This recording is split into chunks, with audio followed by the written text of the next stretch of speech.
प्रधानमंत्री नरेंद्र मोदी जी ने देश को आश्वस्त किया है कि इस टर्म में देश विश्व की तीसरी सबसे बड़ी अर्थव्यवस्था बनने जा रही है। और ये साधारण उपलब्धि नहीं है, पूरा विश्व इसको गहराई से देख रहा है, बड़ी गंभीरता से देख रहा है, समझ रहा है कि ये आगे आने वाले दिनों में प्रधानमंत्री मोदी जी के नेतृत्व में होने जा रहा है।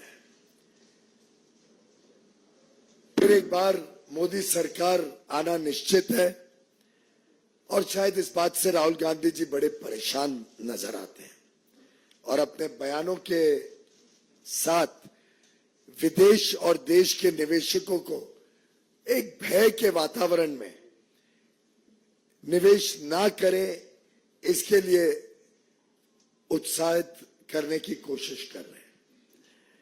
हम सब जानते हैं कि इक्विटी मार्केट अलग अलग समय पे चुनाव आ रहे हैं, तो चुनाव के हिसाब से अलग अलग आंकड़े जब रिजर्व बैंक पेश करता है, अलग अलग विकास के आंकड़े जब आते हैं, उसके हिसाब से इक्विटी मार्केट में बदलाव होते रहता है।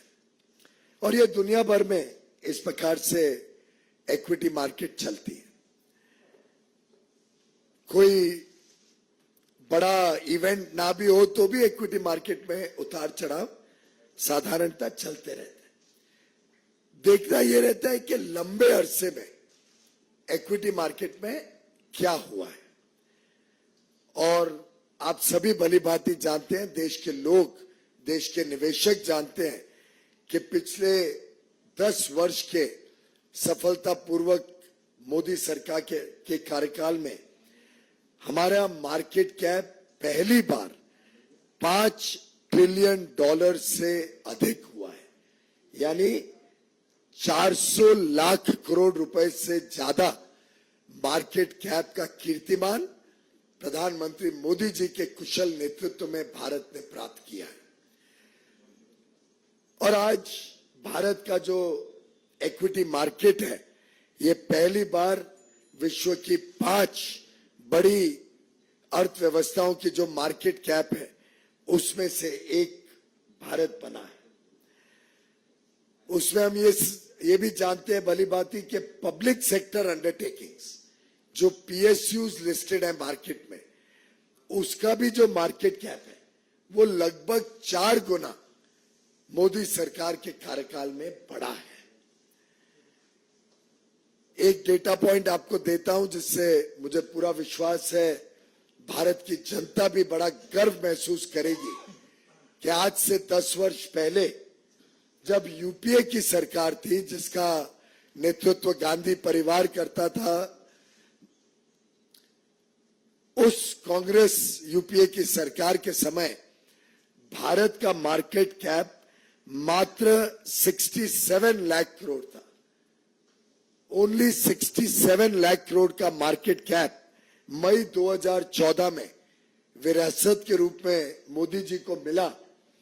आज वो बढ़कर 6 जून यानी आज के दिन बढ़कर 415 लाख 415 लाख करोड़ भारत का मार्केट कैप है। आप सब अनुमान लगा सकते हैं कि ये जो बढ़त 348 लाख करोड़ की बढ़त हुई है 10 वर्ष में, ये जो पिछले 60-65 वर्षों में कुल मार्केट कैप था उससे 5 गुना से ज्यादा बढ़त सिर्फ मोदी सरकार के समय देश ने अनुभव किया है।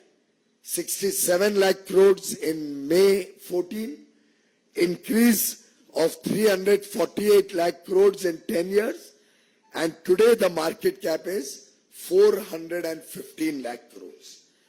ये वास्तविकता हम सबके सामने। अब इसमें गौर करने की बात है कि इसका सबसे बड़ा लाभ किसको हुआ, और ये हम सबके लिए गर्व की बात है कि भारतीय निवेशक और उसमें भी हमारे रिटेल इन्वेस्टर्स, खुदरा निवेश जो करते हैं, उनको आज इसका सबसे बड़ा लाभ हुआ है। आज वो सिर्फ बाईस्टैंडर के रूप में मार्केट बढ़ रही है, दूर से नहीं देखते, आज वो मार्केट में पार्टिसिपेट करते हैं, आज वो निवेश करके उसका लाभ सीधा लेते हैं। और उसके आंकड़े भी मैं आपके समक्ष रखता हूं।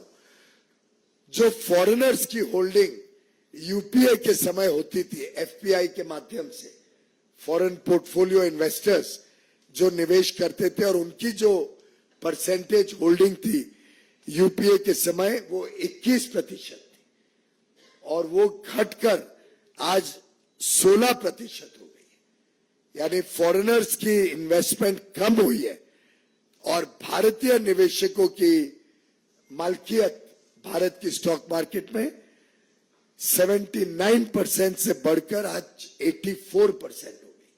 84% आज भारतीय निवेशक मार्केट में भारतीय मालकियत के साथ खड़े हैं। जो म्यूचुअल फंड इंडस्ट्री है, जिसके माध्यम से हम में से कई, खासतौर पे छोटे निवेशक अपना पैसा मार्केट में लगाते हैं, म्यूचुअल फंड इंडस्ट्री का साइज 2014 में मात्र 10 लाख करोड़ था। आज वो बढ़कर 5 गुना से भी अधिक हो गया है। 56 लाख करोड़ रुपया म्यूचुअल फंड के माध्यम से भारतीय निवेशक, विशेषकर छोटे निवेशक, आज मार्केट में ये बढ़ती हुई मार्केट का लाभ ले रहे हैं। और ये छोटे खुदरा निवेशक, रिटेल इन्वेस्टर्स ने ये सुनिश्चित किया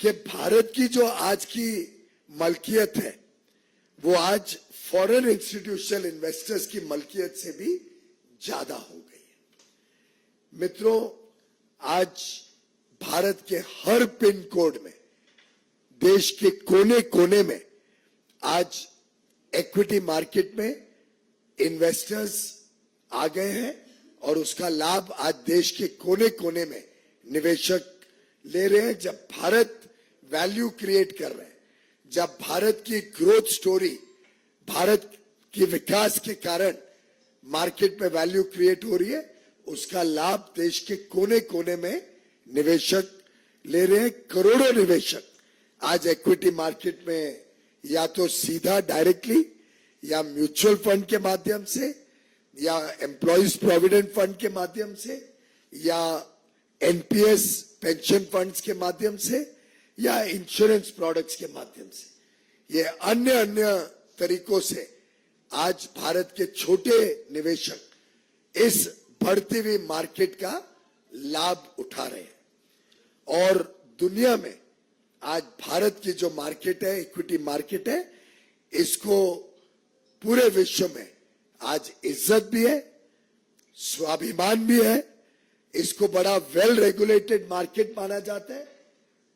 सेबी को कई कीर्तिमान मिले हैं विश्व में उनकी रेगुलेटरी प्रैक्टिसेस के लिए, और उसी के कारण आज हमारी मार्केट चाइना की जो वैल्यूएशन मापदंड रहते हैं, उससे भी अधिक भारत की मार्केट को मापदंड दिए जाते हैं। उन मापदंड पे भारत की मार्केट को वैल्यू दी जाती है, क्योंकि लोगों को विश्वास है भारत पर, भारत की सरकार पर, भारत के नेतृत्व प्रधानमंत्री नरेंद्र मोदी जी पर। और ये तभी हो पाया जब एक बड़ा मैच्योर्ड, समझदार और समझदारी से निवेश करने वाला छोटा खुदरा निवेशक मार्केट में बड़े पैमाने पे आए। और देखिए मजेदार बात कि गत दिनों में, 4-5 दिनों में भारत के निवेशकों ने कैसे विदेशी निवेशकों से भी ज्यादा समझदारी बरती और उसका मार्केट का लाभ लिया।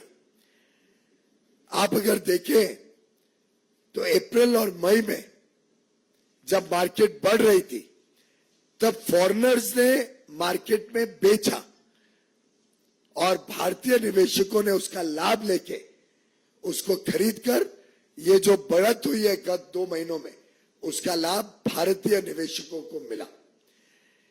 भारत के निवेशक, चाहे वो खुदरा निवेशक हो या डोमेस्टिक इंस्टीट्यूशनल इन्वेस्टर्स, जिसका फायदा भी सीधा भारतीय निवेशकों को मिलता है। अगर हम गत 3 दिनों की बात देखें तो जिस दिन एग्जिट पोल अनाउंस हुआ उस दिन भी फॉरेनर्स ने बेचा। जब एग्जिट पोल अनाउंस हुआ उस दिन भी जिस दिन एग्जिट पोल अनाउंस हुआ फॉरेनर्स जो पहले बेच रहे थे उन्होंने खरीदा 6,850 करोड़ रुपए का शेयर्स फॉरेनर्स ने बेची एग्जिट पोल के दिन जब मार्केट हाई थी। तो भारत के निवेशकों ने उसमें एक प्रकार से माफ करिए मैं जरा ठीक कर लूं, जिस दिन एग्जिट पोल आया फॉरेनर्स ने खरीदा महंगे दामों पर और भारत के निवेशकों ने महंगे दामों पर बेच के लाभ लिया। 6,850 करोड़ रिटेल में फॉरेनर्स ने खरीदा महंगे दामों पर और भारत के निवेशकों ने उसका लाभ लिया। अगले दिन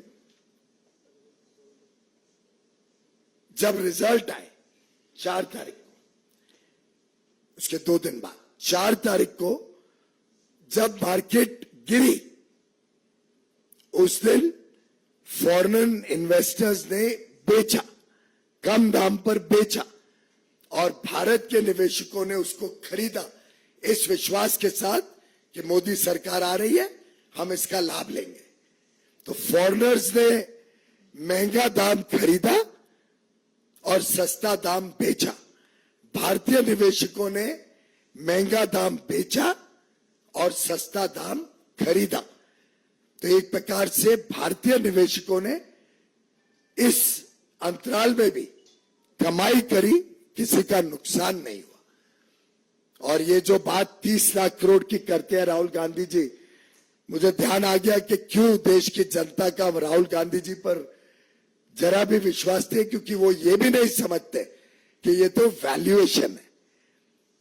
वैल्यूएशन से मतलब नहीं है, जो खरीद और बेच होती है उसी का मतलब होता है। और उसमें फॉरेनर्स ने नुकसान पाया, भारत के निवेशकों ने लाभ लिया है। तो रिटेल इन्वेस्टर्स भारत के इस दौरान भी लाभ लिया और फिर आज के दिन मार्केट फिर एक बार जो 3-4 दिन पहले थी उस मार्केट पे फिर एक बार पहुंच गई, जब स्पष्ट हो गया कि मोदी सरकार आ रही है, मोदी जी प्रधानमंत्री बनने जा रहे हैं। तो मित्रों, 10 साल के मोदी सरकार के सफल काम की वजह से मार्केट में जो हमारे भारतीय निवेशकों ने लाभ लिया ये बड़ा स्पष्ट है। इस दौरान भी जो मार्केट में उतार चढ़ाव हुआ इसका भी लाभ भारतीय निवेशकों ने लिया। और मैं समझता हूं यही विश्वास दुनिया का भी भारत के ऊपर है, मोदी जी के ऊपर है। फिर एक बार मोदी सरकार आएगी और पूरे विश्व को यह विश्वास है कि भारत की अर्थव्यवस्था तेजी से आगे बढ़ेगी। अब देखने को मिल रहा है कि अब फिर एक बार भारत की स्टॉक मार्केट भी ठीक है, इस अंतराल में भी भारतीय निवेशकों ने लाभ लिया है। और मैं समझता हूं आज बड़ा प्रश्न जो लोगों के सामने है तो ये खड़ा हो रहा है कि जो जो वादे राहुल गांधी जी ने किए थे उसका क्या होगा। आज हम देख रहे हैं कि कई जगहों पर हमारी बहनें, हमारी महिलाएं कांग्रेस के कार्यालय के बाहर खड़ी हैं, कर्नाटक, तेलंगाना, हिमाचल की सरकारों से पूछ रही हैं कि वो जो 1 लाख रुपए प्रति महिला को देने का वादा राहुल गांधी जी ने किया था अब वो उसको पूरा करे। और जहां जहां पे महिलाएं कांग्रेस से और कांग्रेस की सरकारों से अपना हक और न्याय मांग रही है, मैं उम्मीद करता हूं कि राहुल गांधी जी उसको पूरा करने का काम करेंगे, बजाय के निवेशकों को डराना और ये साजिश रचना कि भारत की उभरती हुई अर्थव्यवस्था पर अनाप शनाप प्रश्न चिन्ह उठाकर लोगों को गुमराह करना। बहुत बहुत धन्यवाद।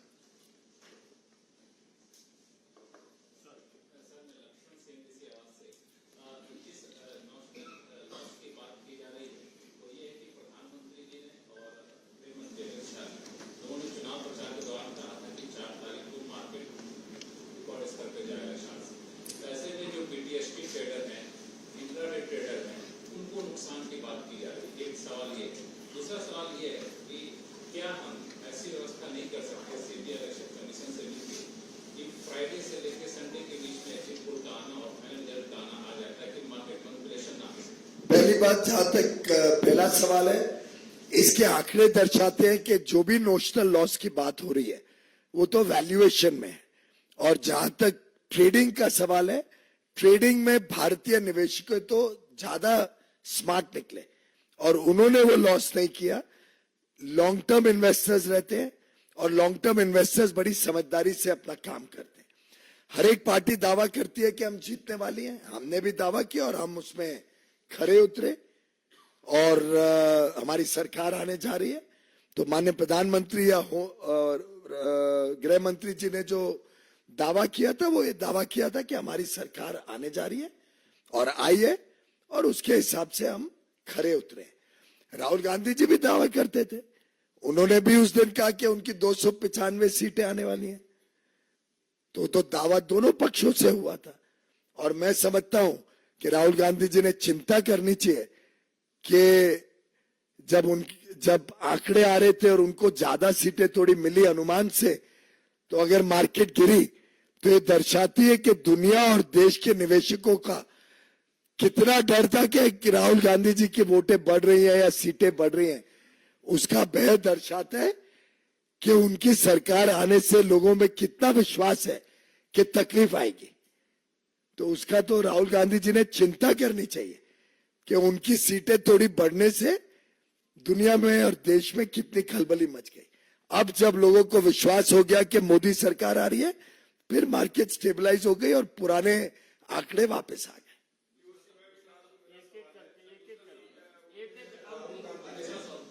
राहुल गांधी ने ये कहा है कि ये सबसे बड़ा अब तक का स्कैम है और उन्हें जेपीसी की मांग करता है। वो तो कई सारी बातें उन्होंने कई बार कही हैं जो बेबुनियाद रहती है और मैंने अभी आंकड़ों के साथ आपको बताया कि ना तो कोई उस प्रकार का लॉस है और स्टॉक मार्केट इंट्रिंसिकली उसका स्वरूप ही ऐसा है कि उसमें उतार चढ़ाव स्वाभाविक रूप से होता है और इस उतार चढ़ाव का लाभ भी खुदरा व्यापारी में खुदरा निवेश में भारतीय निवेशकों को ही हुआ है। बेबुनियाद है, उसमें तो कोई मतलब नहीं।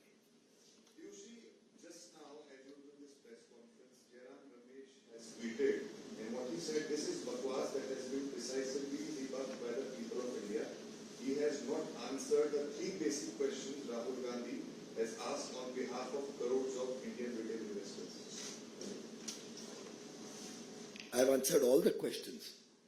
जयराम रमेश जी ने सुनी नहीं होगी या तो बात। आप में से कोई बताइए कोई विषय है जिसमें मैंने अभी तक आपको जवाब नहीं दिया हो।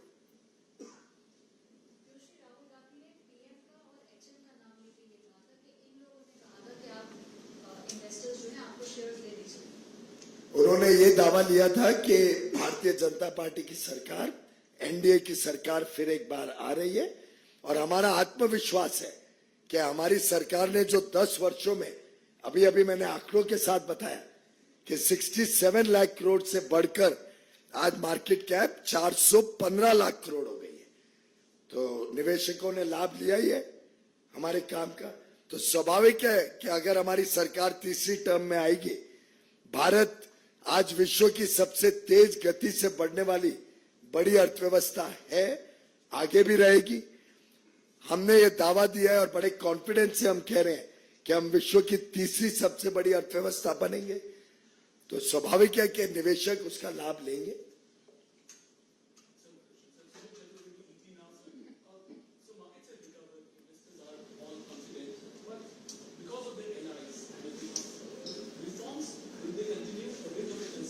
All reforms will continue. The country is poised for a bright future ahead. We are delighted that our allies are equally progressive, whether all our NDA allies are progressive parties. They support reform, they support what is good for the people of India, and they understand that the 10 years of the Modi government have taken the country to newer heights and have the confidence that under Prime Minister Narendra Modi's able leadership and the big vision with which he has taken the country to today's position of being the world's fastest growing large economy, they are confident that under his leadership, this country will continue to do better and better and become the world's third largest economy while continuing the growth that we are witnessing in the last few years.